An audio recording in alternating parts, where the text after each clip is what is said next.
আমাদের সন্ধ্যাকালীন বাসের উদ্বোধন ঘোষণা করছি। ধন্যবাদ জানাচ্ছি ব্যস্ততার মাঝে তারা এসেছেন।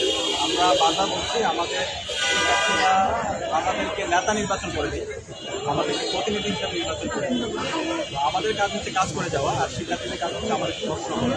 এবং আমরা কথা দিচ্ছি শিক্ষার্থীদের কাছে আমরা যেই কমিটমেন্টগুলো দিয়েছি প্রত্যেকটা কমিটমেন্ট বাস্তবায়ন করবো, তার চাইতে আমরা 5 গুণ বেশি কাজ করবো ইনশাআল্লাহ। ইতিমধ্যে আমাদের যতগুলো কাজ আমরা পর্যালোচনা করেছি 4 মাসে, এবং পুরো রিপোর্ট আপনাদের কাছে আমরা দিয়ে দেব।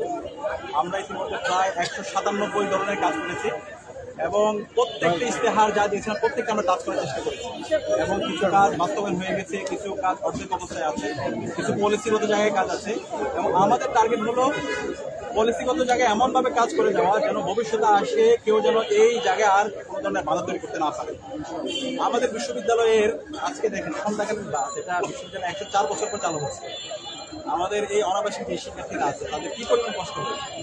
অনেক ক্ষেত্রে 6টা পর্যন্ত আমাদের ডিপার্টমেন্ট ক্লাস থাকে। এই শিক্ষার্থীদের নিজেদের টাকা দিয়ে পরবর্তীতে বিভিন্ন বাস অথবা আলাদা ট্রান্সপোর্ট করে তাদেরকে যেতে হবে। বিশেষ করে নারী শিক্ষার্থী যারা আছে তাদের অনেক বেশি কষ্ট হয়ে যায়।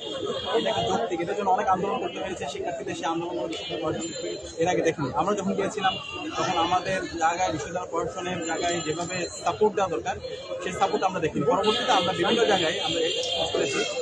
বিশ্ববিদ্যালয় মঞ্জুরি কমিশনের চেয়ারম্যান আমাদেরকে সার্বিকভাবে সহযোগিতা করেছে, এবং তারই মাধ্যমে আজকে আমরা সন্ধ্যাকালীন বাসের শুভ উদ্বোধন ঘোষণা করতে পেরেছি এবং আমরা চালু করতে পেরেছি। এবং খুব দ্রুত ইতিমধ্যে পরিবহন সম্পাদক ঘোষণা দিয়েছেন। আমাদের হচ্ছে শনিবারের যে বাস, শনিবারে অনেকের পরীক্ষা থাকে, সেখানে লাইব্রেরিতে আসতে হয়, বিভিন্ন ধরনের প্রোগ্রাম থাকে, তো শিক্ষার্থীরা যেন নির্বিঘ্নে আসতে পারে। শনিবারের বাস সার্ভিস আমরা খুব দ্রুত চালু করবো, এবং কুমিল্লা পর্যন্ত বাস সার্ভিস ইতিমধ্যে দিয়েছে। এটা নিয়ে আমরা কাজ করছি। এর বাইরেও ঢাকার পার্শ্ববর্তী যে জেলাগুলো আছে সেখানে আমরা শিক্ষার্থীরা নির্বিঘ্নে যেতে পারে সেই কাজও আমরা করছি।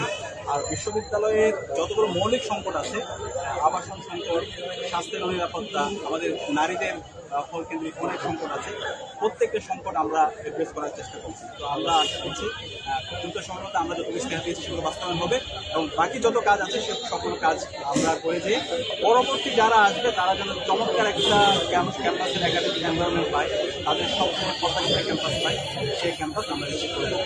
তো আজকের এই পুরো আমাদের প্রজেক্টটা বাস্তবায়ন করার জন্য ডাকসুর পরিবহন সম্পাদক আব্দুল্লাহকে আন্তরিক ধন্যবাদ জানাচ্ছি, এবং পুরো প্রজেক্ট বাস্তবায়নের ক্ষেত্রে ডাকসুর এজিএস মন্ত্রী ভাই আমাদের বিভিন্নভাবে সহযোগিতা করেছেন, এবং এই প্রসেসে যারা ছিল আমরা সবাইকে ধন্যবাদ জানিয়ে আমরা আজকের সন্ধ্যাকালীন বাস থেকে শুরু করছি।